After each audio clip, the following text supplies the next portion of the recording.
پیارے پیارے چھوٹے چھوٹے دوستو، السلام علیکم دوستو۔ آج میں جو آپ کو کہانی سناؤں گا اس کا نام ہے ایماندار لکڑہارا۔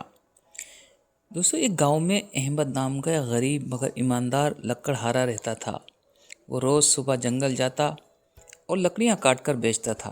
اس کی کمائی کم تھی مگر وہ ہمیشہ سچ بولتا تھا۔ ایک دن احمد دریا کے کنارے درخت کاٹ رہا تھا۔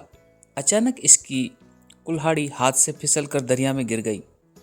احمد دریا کے کنارے بیٹھ کر پریشان ہو گیا۔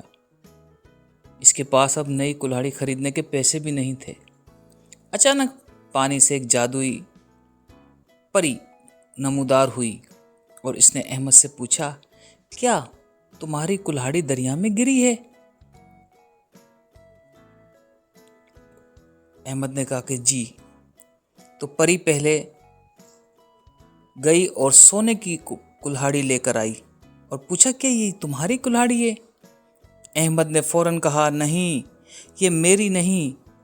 پھر پری پھر چلی گئی اور پھر چاندی کی کلہاڑی لے کر آئی۔ احمد نے پھر کہا، یہ بھی میری نہیں، میری تو عام لوہے کی کلہاڑی ہے۔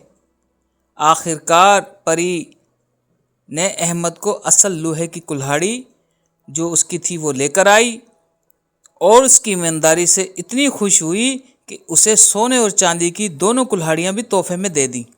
احمد خوشی خوشی گھر واپس آ گیا۔ اس دن کے بعد گاؤں کے سب لوگ جان گئے کہ بچوں، ایمانداری ہمیشہ انسان کو انعام دلاتی ہے، اور بچوں، ایمانداری ہمیشہ کامیابی اور عزت دلاتی ہے۔ تو آپ کو میری ویڈیو کیسی لگی دوستو؟ کمنٹس کر کے بتائیے گا اور میرے چینل کو سبسکرائب بھی ضرور کیجیے گا۔ اپنا بہت سارا خیال رکھیں۔ السلام علیکم۔